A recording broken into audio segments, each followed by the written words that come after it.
The paper made a sound when Felicity slapped her palm down over it. Flat and sharp, the way a ruler sounds when a teacher brings it down on a desk, and every person in that boardroom turned at the same moment. I had been mid-signature. My pen was still in my hand.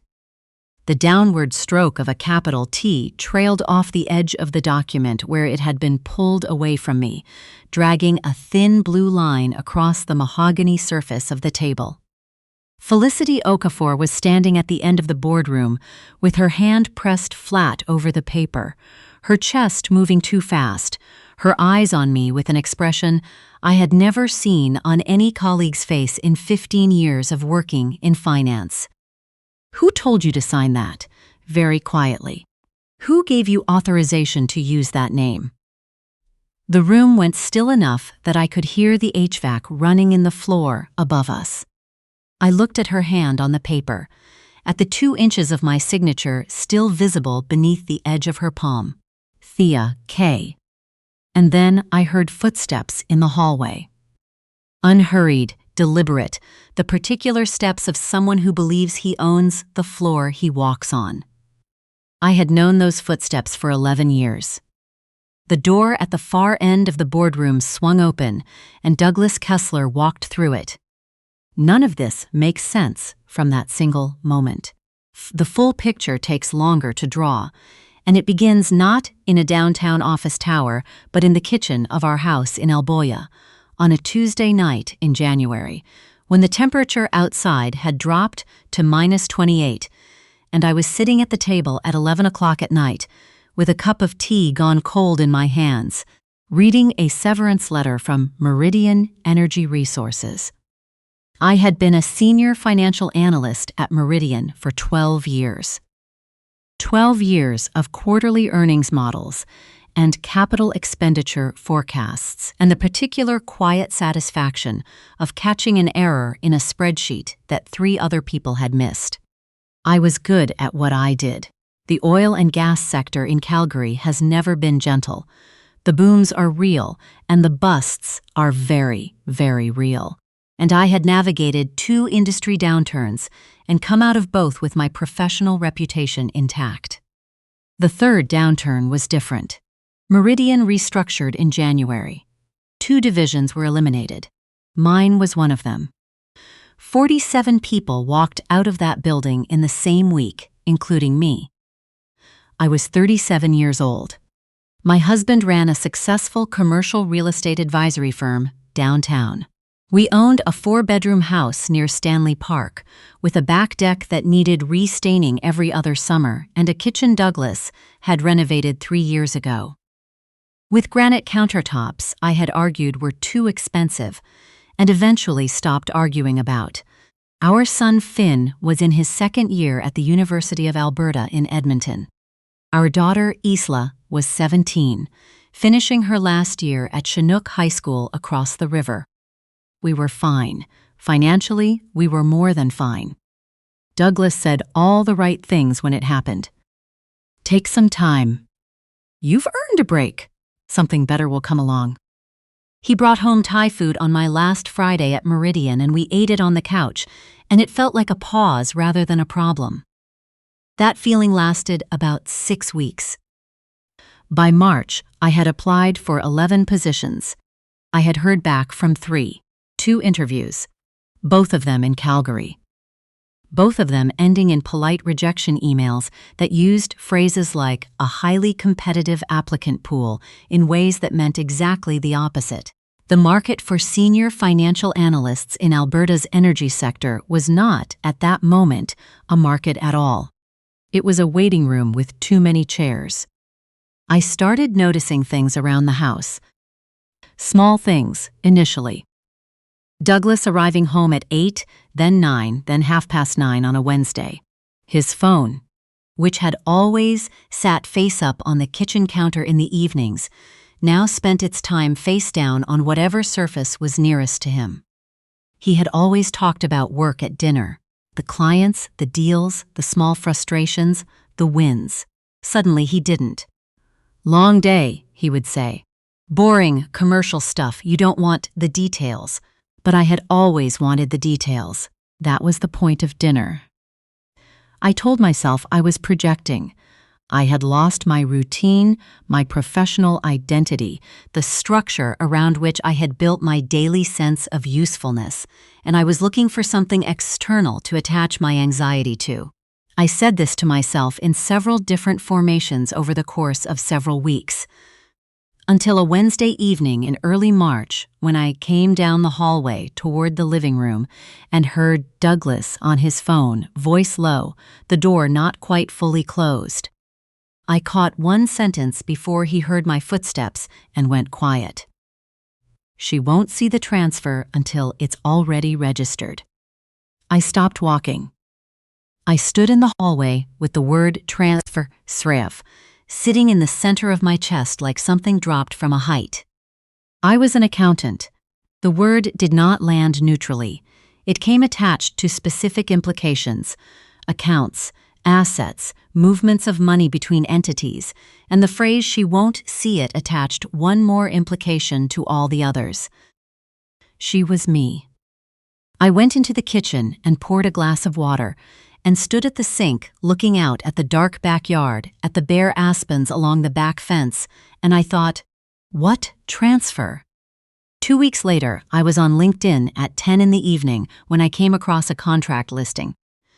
Financial consultant, quarterly review, Kessler Commercial Advisory Group. 3-month contract, competitive rate, CPA required, experience in commercial real estate finance or adjacent sectors preferred. I read it 3 times. Kessler Commercial Advisory Group was Douglas's firm. He had built it from a 2-room office above a dry cleaner on MacLeod Trail into a 12-person advisory practice on the 23rd floor of Bow Valley Square, the kind of building where the lobby has a waterfall feature and the elevator panels are polished brass.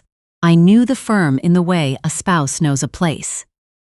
I had attended holiday parties, had been to the 10th anniversary dinner in a private dining room at Bridget Bar, had visited the office twice when I was dropping something off and Douglas was running behind schedule. But I had been there each time as Thea Kessler, Douglas's wife, in a blazer, making conversation with partners whose names I occasionally mixed up. A context, not a colleague. The people who worked there had shaken my hand and said, "We've heard so much about you," and then returned to their conversations, and we had never spoken again. Douglas had always kept those worlds separate. I had never questioned it. It was simply how he was built. My professional name, on my CPA designation, on my university degree, on every reference letter I had ever received, was Thea Drummond. My maiden name, which I had continued using at Meridian, informally for the entire 12 years I was there. It appeared on none of Douglas's firm documentation. It appeared on none of our joint accounts. To anyone at Kessler Commercial Advisory Group who might see a resume, Thea Drummond was a name with no obvious connection to the CEO. I sat in the kitchen at 10:15 at night, and I thought about the word transfer. I submitted the application at 10:47 p.m. as Thea Drummond, CPA. I received a call within 48 hours. The HR coordinator, Parveen, was warm and efficient. Phone screening first, then an in-person interview. I borrowed a blazer from my neighbor Celia. She is 2 inches taller than me, and the sleeves were slightly long, which I told myself only I would notice.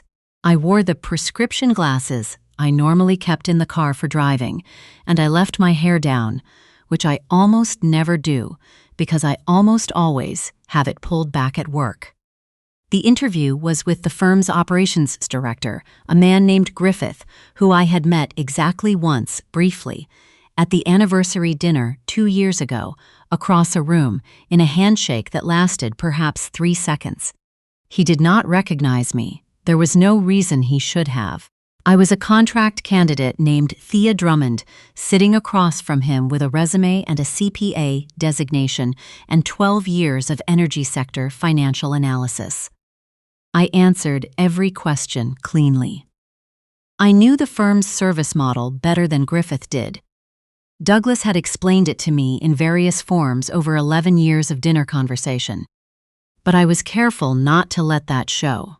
I talked about my meridian numbers, my approach to quarterly review processes, my client retention work. He called the next morning. The contract was mine. I sat in my car on Macleod Trail with the heater running and -14 on the dashboard display, and I asked myself one final time whether this was a rational thing to do. I had no evidence of anything. I had an overheard sentence, a face-down phone, a husband who had stopped talking about his day. I thought about the word transfer. I accepted the contract. The first 2 weeks at Kessler Commercial Advisory Group were the strangest of my professional life. I sat at a contract workstation on the 23rd floor, 40 feet from Douglas's closed office door. I attended an onboarding meeting in the same boardroom where he had taken a client call on our 9th anniversary because a deal was closing. I learned the internal software from a 25-year-old named Emmett, who had no reason to suspect he was Trainings, the CEO's wife. I kept my head down. I did my work carefully. The contract role was Q2 and Q3 financial review. Transaction records, vendor contracts, internal fund movements, standard audit-adjacent work for someone with my background. On my 9th day, I found the holding company. It was buried in a vendor ledger entry, listed as a subsidiary account under a project development line. Drummond Kessler Capital Inc., registered in Alberta 9 months ago.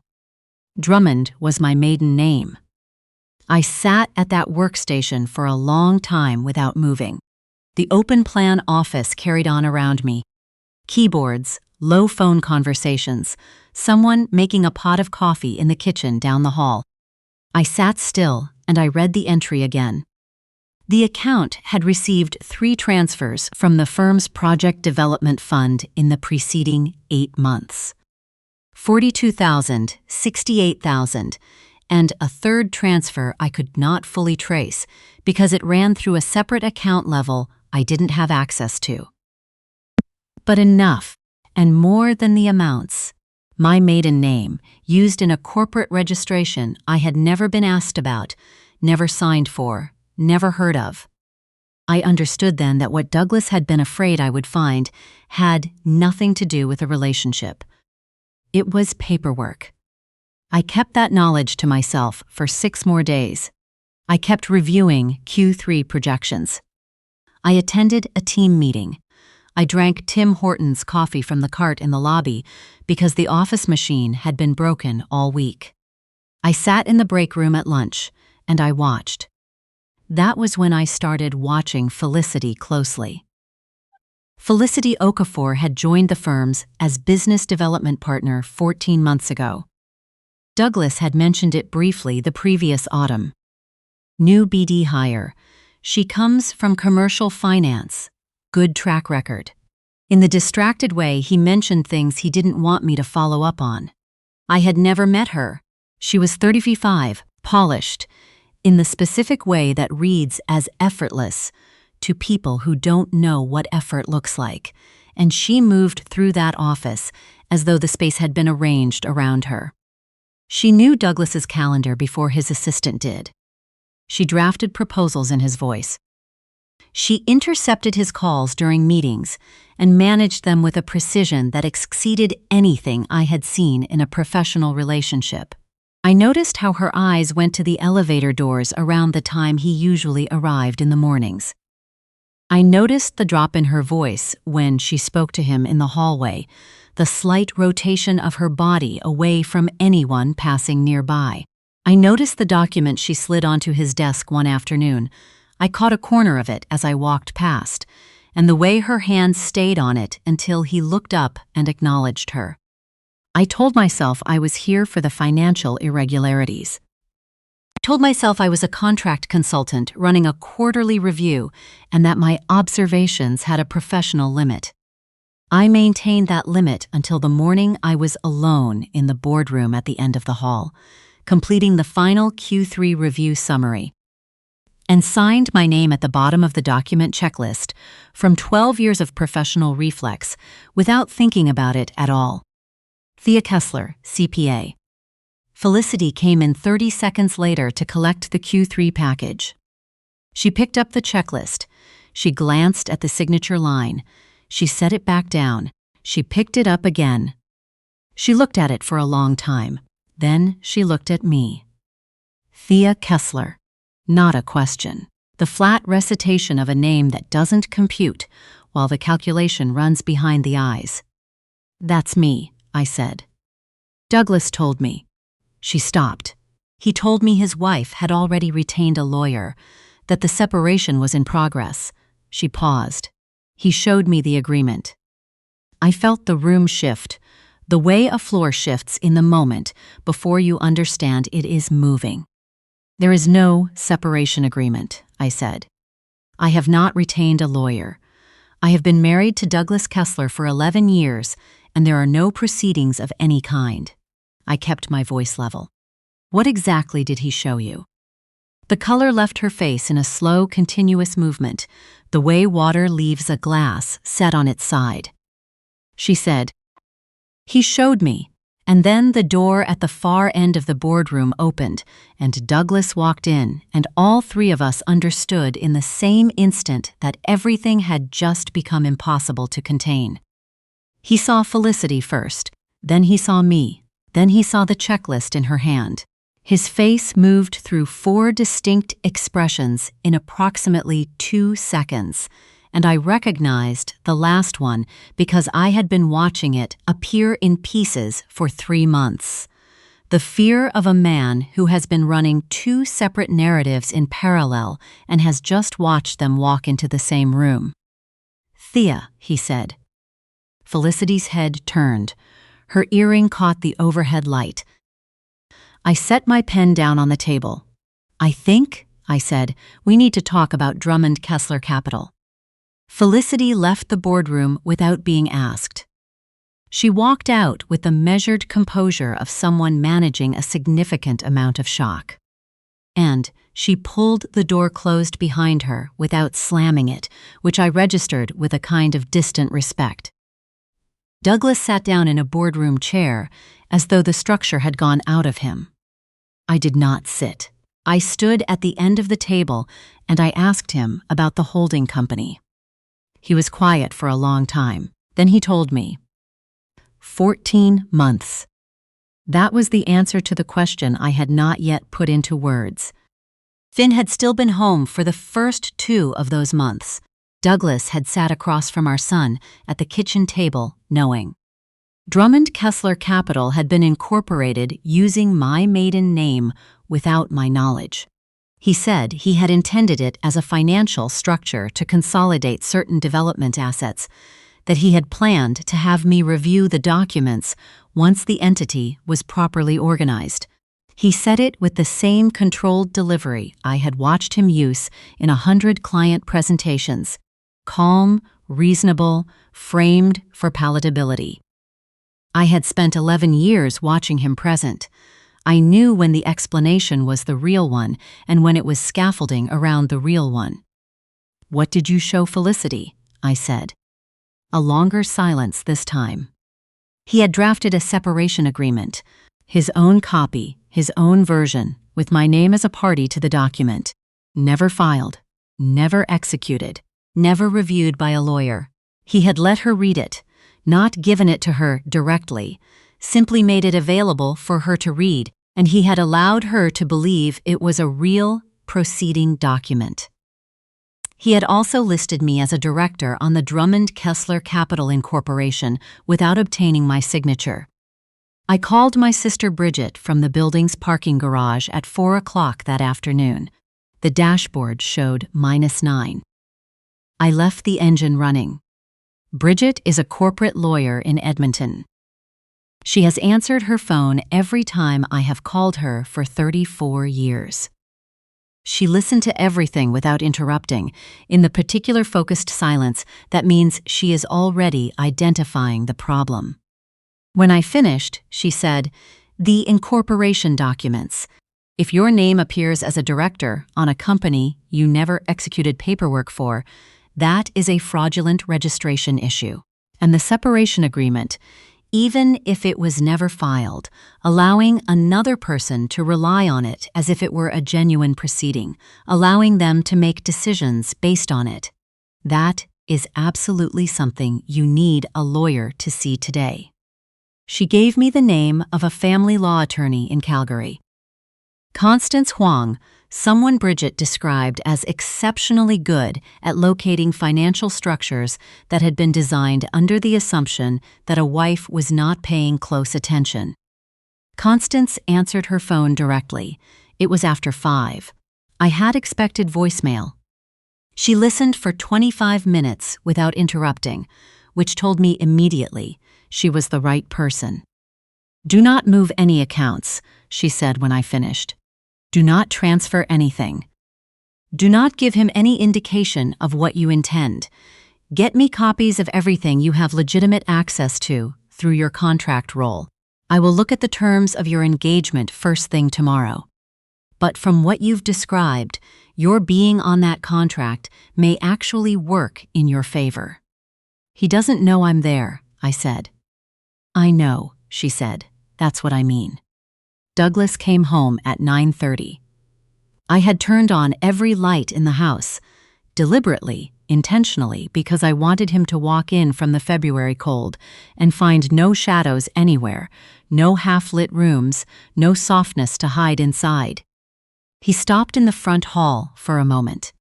Then he came into the living room.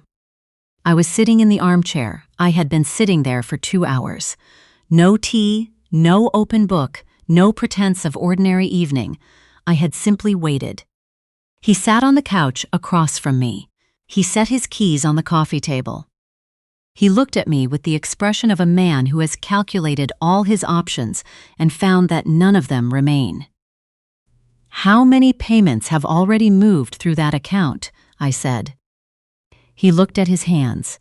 3. Nothing has been fully registered yet. 3 transfers of over $100,000 combined, I said, and a holding company in my maiden name that I have never signed a single document for. I paused. "And a separation agreement that you showed a woman who believed it was real." He didn't answer. "Felicity thought the divorce was almost final," I said. "She thought that was the situation she had entered into." "I know," he said.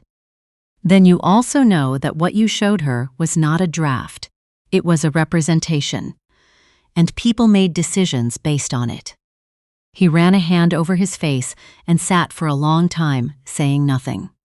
"I have a lawyer," I said. "Constance Huang, you should find one as well." He nodded once, slowly, like a man who has already accepted a verdict and is only now beginning to understand the sentence. I went upstairs and slept in the guest room. What came after was not quick or clean. I want to be honest about that, because every story that makes divorce sound neat and swift is lying to you about the part that costs the most. Constance was exactly what Bridget had promised. She obtained the Drummond-Kessler Capital Incorporation documents within 2 weeks and flagged the fraudulent directorship to the appropriate regulatory body. She documented the separation agreement draft and the complete absence of any executed or filed version. She subpoenaed Douglas's personal financial records and found 2 investment accounts I had not known existed, held at a different institution, under a corporate account number that would have been invisible to me without knowing to look. She also engaged the CRA on the question of unreported asset movements, which became its own separate thread. Combined with the matrimonial asset pool, my own RRSP, and the share of the firm's valuation to which I was entitled under Alberta's Matrimonial Property Act, the settlement Constance negotiated over the following 5 months was fair. More than fair. It was what 11 years of shared work and shared risk, and a name used without permission actually amounted to, calculated properly. I received the house. I chose to sell it. Felicity resigned from Kessler Commercial Advisory Group 3 weeks after that afternoon in the boardroom. I heard this from Emmett, who texted me after I had also left the firm, which I did per Constance's advice, with a formal resignation letter that documented the boardroom incident and the full circumstances of my contract engagement in writing. Griffith, the operations director, provided a written statement to Constance Otz's office when asked.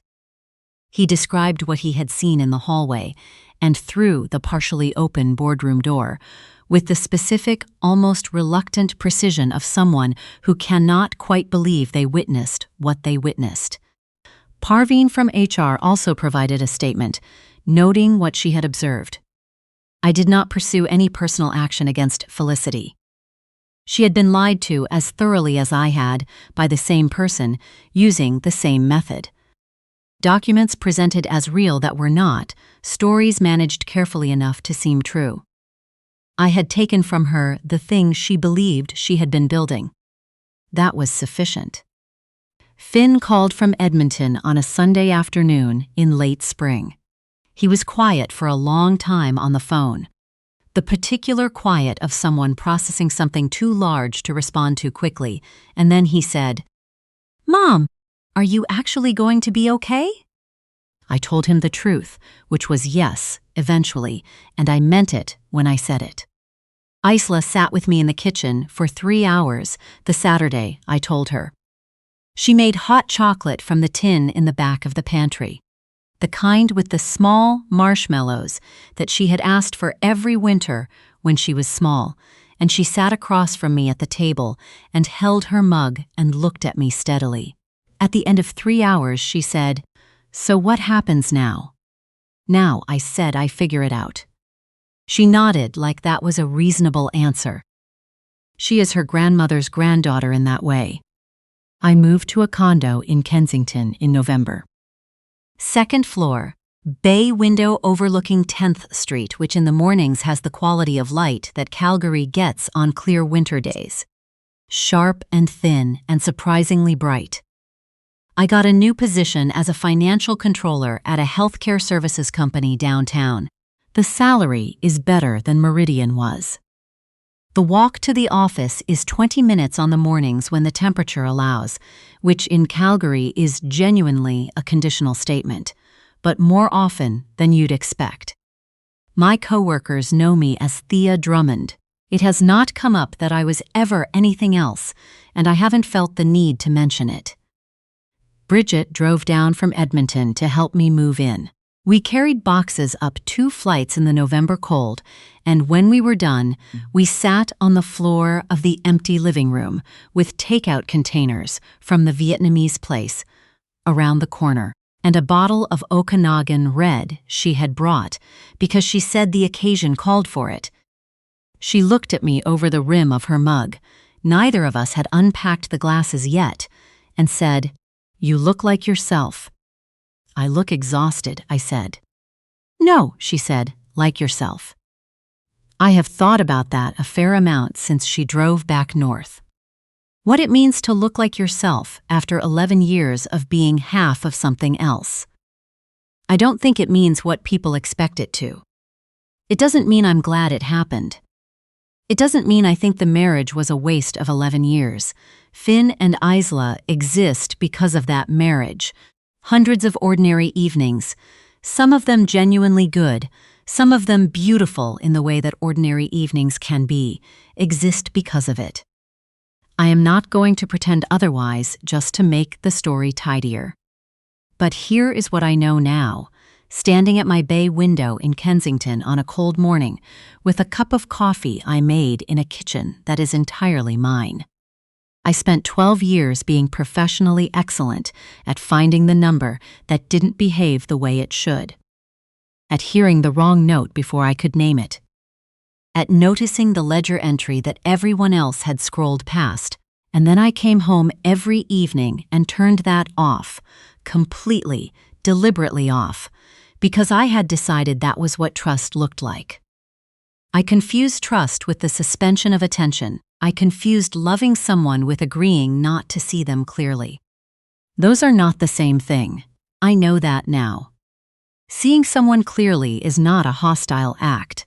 It is not a failure of love. Bringing your full attention into your own home is not suspicion. It is presence. It is the only version of intimacy that is actually real, because it is the only one that does not require you to go partially blind. The signature gave me away, in the end. Or rather, it gave him away.